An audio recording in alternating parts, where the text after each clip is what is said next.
अस्सलामुअलैकुम दोस्तों, उम्मीद है सब लोग खैरियत होंगे। बात करेंगे ओमान में कोरोना केसेस की। आज 30 दिसंबर 2020 बुध के दिन ओमान में 86 कोरोना के केस रिपोर्ट हुए और किसी भी वफात की इतला नहीं हुई, इंशाल्लाह खैर।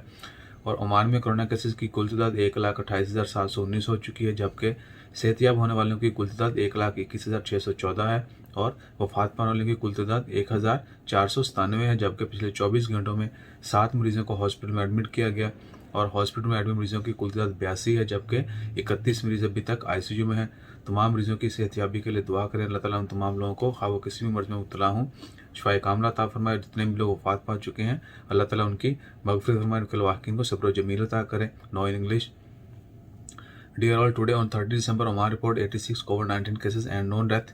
Total cases in Oman are 1,28,719 and total recoveries are 1,21,614 and total death in Oman due to COVID-19 are 1,497.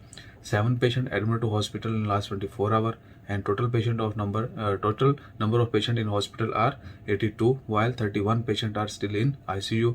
Please pray for everyone. Always take care of yourself. Stay blessed. Jazakallah. Allah Hafiz.